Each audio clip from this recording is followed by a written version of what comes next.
This week on The Inside Story, nearly half the world holds nationwide elections, perhaps none more impactful than the presidential race in the United States. We look at how newsrooms globally are preparing for a challenging year, confronting disinformation and safety. We continue our coverage of conflicts in Israel and Gaza and between Russia and Ukraine. Plus, we see what's in store for space exploration. Now, on The Inside Story, the year ahead.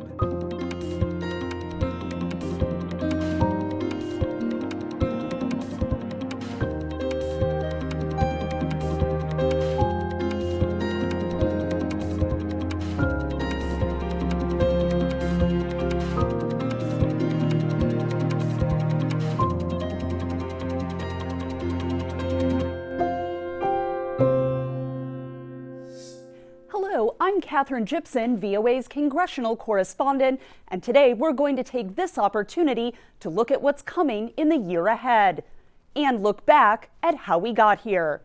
From elections to war to the continuing march of technology, 2024 for many holds promise, and for some more than a bit of anxiety. All this and more on today's Inside Story. We begin with what will be history's biggest year for elections. Roughly half of the world will have the chance to choose new leadership. Perhaps none will be more consequential than the presidential election in the United States. Campaigning is already well underway, and most of the attention is on current incumbent Democrat Joe Biden and his predecessor, whom he defeated in 2020, Republican Donald Trump. From the White House, VOA's chief national correspondent Steve Herman reports on what increasingly appears to be a Biden-Trump rematch. Many of Donald Trump's supporters continue to falsely believe that Joe Biden stole the 2020 election and that the former president is the victim of political persecution. Half of the Republican Party's likely voters tell pollsters they still support Trump over his primary challengers. This comes as no surprise to those who study Trump's rhetoric, including communications professor Jennifer Murcia. When he claims that he was doing everything right and he was the greatest president who's ever existed, they're inclined to believe that. And so he does seem like the strong leader that he promises them that he is. Most of the other candidates for the Republican nomination have limited their criticism of Trump. That strategy is in line with polls finding that while the party's base is open to an alternative to the former president, that does not include someone who is anti-Trump.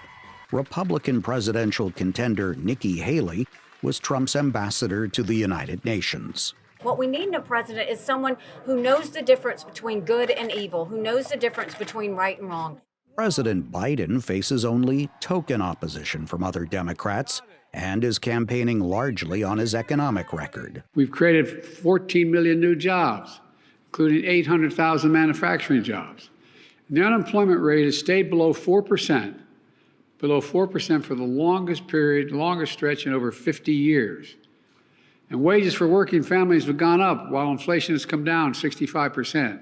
Polls show that many voters, including Democrats, question how effective a leader Biden might be by the end of a second term, when he would be 86 years old. He can't shake the fact that people feel like he's too old or that they feel like the economy isn't going great. Trump and Biden both say they're running to save America from the existential threats posed by the other. Our country's going to hell. Our country's being destroyed. Together we will take on the ultra-left-wing liars, losers, creeps, perverts, and freaks who are devouring the future of this state like a swarm of locusts. Biden says part of why he is running again is to prevent Trump from getting back to the White House. But look, he is running, and I have to run. The first electoral tests for Trump come in January, with the Iowa caucuses on the 15th and the New Hampshire primary on the 23rd. Republicans nominate their presidential candidate in Milwaukee in July. Democrats expect to renominate Biden in Chicago in August. Steve Herman, VOA News, at the White House. Looking ahead, this year will be an extraordinary test of democracy worldwide. Over 4 billion individuals in numerous countries will be dependent on their votes to select their leaders.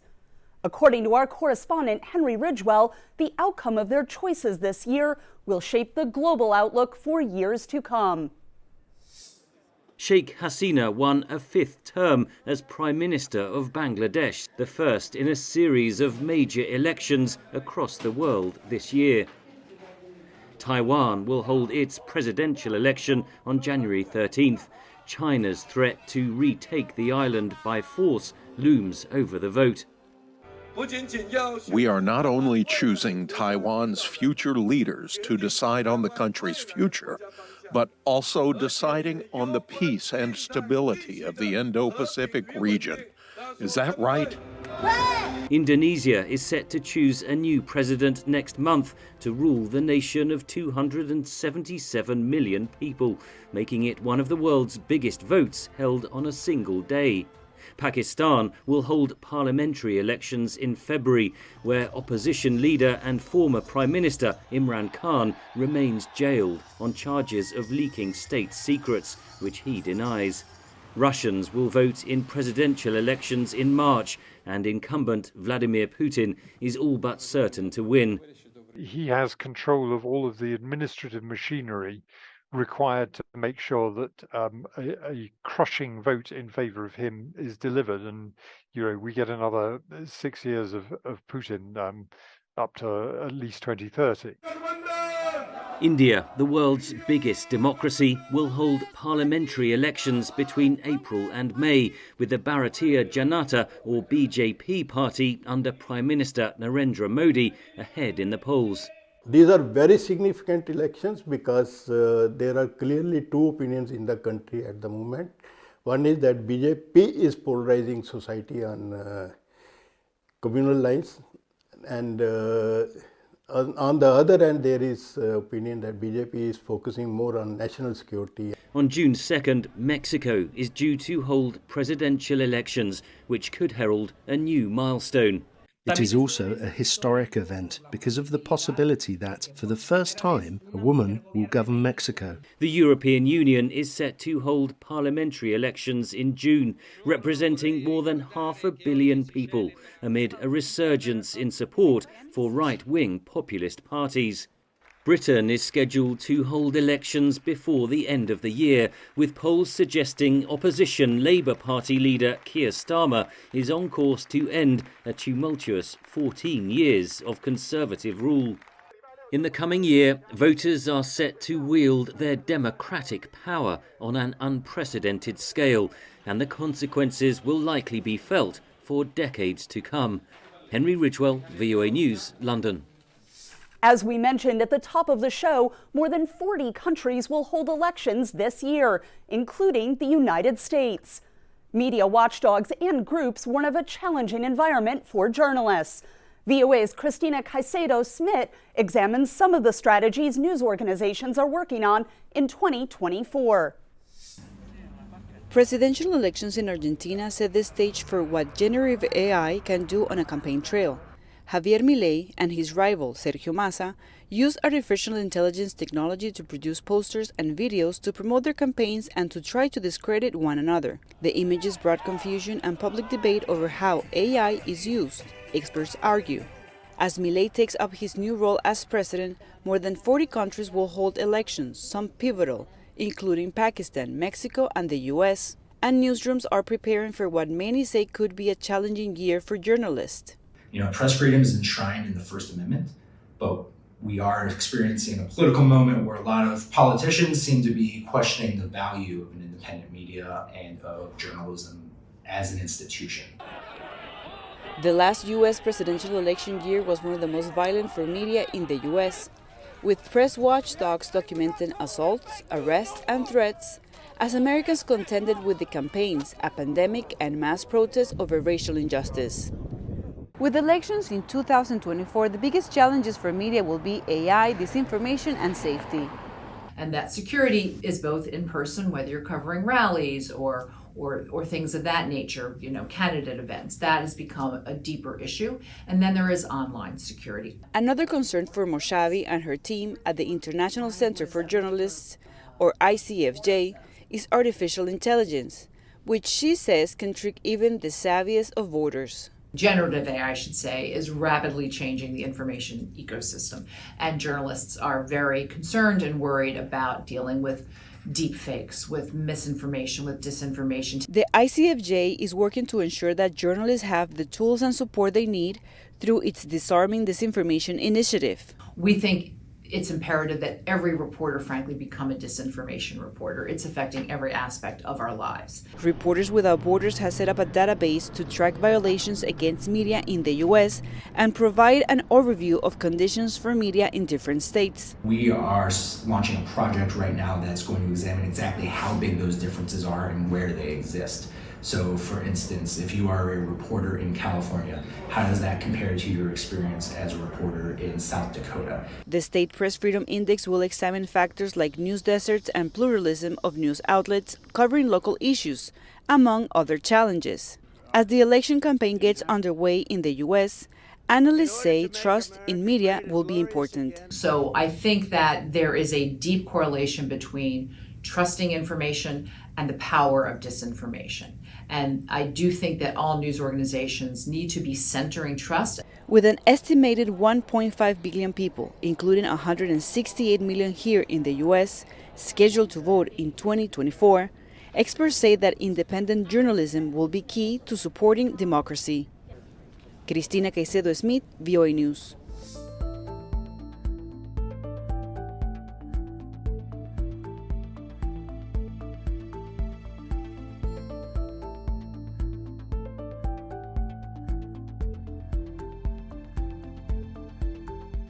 U.S. Secretary of State Antony Blinken announced that Israel has granted permission to the United Nations for an assessment of conditions in northern Gaza. This development comes as displaced Palestinian civilians who have sought refuge in the southern part of the enclave are fervently imploring to be allowed to return to their homes. VOA's senior diplomatic correspondent Cindy Sain brings us the latest update from the State Department. As Israel continued to pound the Gaza Strip on Tuesday, U.S. Secretary of State Antony Blinken held longer than planned meetings in Tel Aviv with Israeli leaders, including Prime Minister Benjamin Netanyahu. Blinken said Palestinian civilians displaced by the war must be allowed to return to their homes. As Israel's campaign moves to a lower intensity phase in northern Gaza, and as the IDF scales down its forces there, we agreed today on a plan for the UN to carry out an assessment mission. It will determine what needs to be done to allow displaced Palestinians to return safely to homes in the north. Blinken said Hamas may have left unexploded bombs and that there are other security and logistical concerns before Palestinians who were told to flee south can return home safely. Displaced Gazans in Khan Yunis on Tuesday asked Blinken to support their return to their homes in the north of the enclave. One woman said this: My message to the U.S. Secretary of State Blinken: get us back home to northern Gaza, even if to a tent. It's better than here, because we are suffering. It's been 3 months we are staying here. It's better to go back home. Blinken said he told Israeli leaders the civilian death toll in Gaza is still much too high. Asked why the United States does not oblige Israel to agree to a ceasefire, Blinken had this to say: We want this war to end as soon as possible. There's been far too much loss of life, far too much suffering. But it's vital that Israel achieve its very legitimate objectives of ensuring that October 7th can never happen again. One analyst told VOA this goal stated by Israel is too vague. Israel's no closer to achieving that goal, in large part because we don't know what it looks like. And Hamas still has the ability to launch rockets. They are still putting up a fight on the ground. And so the question for the administration is how much of a human cost is too high? The Hamas-run Gaza Health Ministry says more than 23,000 Palestinians have been killed since Israel started its war on the Gaza Strip after Hamas' surprise attack on Israel on October 7th that killed 1,200 people. Countless homes and buildings across Gaza have been destroyed by Israeli rocket attacks. Cindy Sain, VOA News, the State Department. Last year, Ukraine attempted to break through the lines of invading Russian forces as the West stepped up the supply of heavier weapons and advanced missile systems. But as Henry Ridgwell reports, neither side appears able to make a significant breakthrough. And there is little sign that Kyiv and Moscow are prepared to negotiate a peace deal. Invading Russian forces seized the Ukrainian salt mining town of Soledar in January 2023 after months of brutal fighting. Russian missiles continue to rain down on Ukrainian cities. With Ukrainian forces struggling to make battlefield gains, Western allies announced they would send heavy weapons to Kyiv, including tanks and longer-range missile systems. Ahead of the first anniversary of the war in February, US President Joe Biden made an unannounced visit to Kyiv. He said Russian President Vladimir Putin had been wrong about Western commitment to Ukraine. He thought he could outlast us. I don't think he's thinking that right now. Evidence suggests that Russia destroyed the Nova Kakhovka Dam in May, flooding vast areas of southeast Ukraine to stall any Ukrainian counter-offensive and creating an environmental disaster. Russia, in return, blamed Ukraine for the structure's collapse. By June, Ukraine was able to recapture some territory, but failed to achieve a major breakthrough in the Russian lines. The Western weapons supplies were too little, too late, says analyst Ian Bond. The Russians had a long time to build up their minefields and their fixed fortifications, so they're actually in a much stronger position than they were. And we've been asking the Ukrainians to launch their counteroffensive when they have very little air capability. Mercenaries from Russia's private Wagner army staged a mutiny in June. Putin negotiated an end to the rebellion. Wagner's chief, Yevgeny Prigozhin, was killed in a plane crash a few weeks later. By November, Ukraine's commander-in-chief said the war had reached a stalemate, though Ukraine's President Volodymyr Zelensky disagreed with his assessment. Zelensky did achieve a diplomatic breakthrough as the European Union in December agreed to start formal accession talks. The negotiation process will not be easy, but the main thing is that historically we have made a determination. Ukraine will always be part of our common European home. But that European future remains in the balance, says analyst Olga Tokaryuk. If Ukraine is defeated, if Ukraine fails militarily, all the EU membership negotiations process is worthless. But it will not just be a defeat of Ukraine, it will be a defeat of European Union and the wider West that committed to supporting Ukraine as long as it takes. Ukrainian forces face a long, bitter winter on the front lines, with vital military aid packages held up in both the United States and the European Union. Analysts say Ukraine's greatest concern for the coming year is Western fatigue, as the US presidential election looms at the end of 2024. Henry Ridgwell, VOA News, London. A turbulent year in U.S. and China relations resulted in talks between the country's two leaders on the sidelines of the APEC summit in San Francisco last November. During the meeting, President Xi Jinping told President Joe Biden that Taiwan is the most sensitive issue in their bilateral ties. Our State Department Bureau Chief Nike Cheng reports on the significance of the island in relations between the two superpowers. A walk in the Filoli Estate and Gardens. U.S. President Joe Biden and Chinese President Xi Jinping held 4 hours of face-to-face talks last month on the sidelines of the APEC summit. The two leaders agreed to resume military-to-military communication to prevent miscalculation and to restart talks to address America's fentanyl crisis. Ensuring peace and stability in the Taiwan Strait also was high on the agenda. According to a high-level U.S. official, Xi signaled that China is not preparing for a massive invasion of Taiwan. Despite this pledge, China is escalating military activities near the Taiwan Strait. The United States has voiced concerns about any Chinese interference through military coercion as Taiwan prepares for a presidential election in January 2024. Biden told reporters after his meeting with Xi that he would trust but verify what was said during the meeting. I had that discussion with him too, made it clear I didn't expect any interference, any at all. And we had that discussion as he was leaving. Look, do I trust you? I trust but verify, as that old saying goes.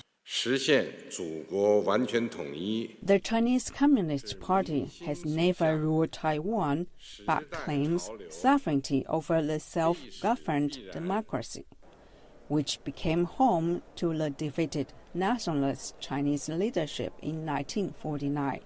Beijing vows to bring the island under its control even by force. It also opposes Washington providing defense equipment to Taipei. Taiwan's security depends on the peaceful development of the cross-strait relations instead of a few pieces of U.S.-made weapons. Since the U.S. switched its diplomatic recognition from the government of Taipei to Beijing in 1979, Washington has insisted that the two sides should resolve their political disputes peacefully. Analysts believe both the United States and China want to ease tensions, but fundamental challenges persist. This is because none of the hard national security issues or the most difficult challenging issues between the two countries have been resolved, or have we seen any major concessions or changes by either side. This includes, for example, Taiwan, what's happening in the South China Sea. It also includes some of the major trade issues that both sides have with each other. Taiwan has assessed that a large-scale Chinese invasion seems unlikely at present, following the meeting between U.S. and Chinese leaders. China believes it has not exhausted peaceful options for unification and is awaiting the result of Taiwan's January election before deciding its next move, according to Lin and other analysts. Nike Chin, VOA News, Washington. In 2023, there were notable events in space, including several successful SpaceX launches and a controversy surrounding a missing space tomato. However, 2024 promises even more excitement, potentially marking a return to the moon. Our Arash Arabasadi with a quick look at what lies ahead for space travel and exploration. Finally this week, a quick look at what's ahead for 2024. Private aerospace company Sierra Space looks to launch its Dream Chaser on a docking mission to the International Space Station, or ISS, this spring. It may look like the old space shuttles NASA used to launch, but it's 4 times smaller, and the company touts its ability to land on standard runways instead of custom-made launch pads. Meanwhile, Boeing will look to send its reusable Starliner capsule to the ISS with 2 astronauts on board. Tests have so far been mired in issues like flammable wiring and faulty parachutes, but if all goes well for Boeing and Starliner is a success, the company could begin alternating launches to the ISS with SpaceX.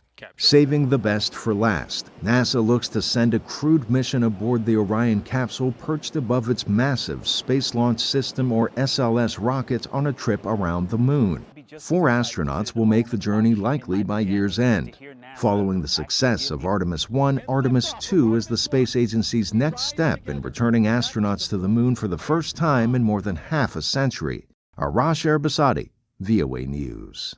For all of those behind the scenes who brought you today's show, I'm Katherine Gibson. We'll see you next week for the inside story.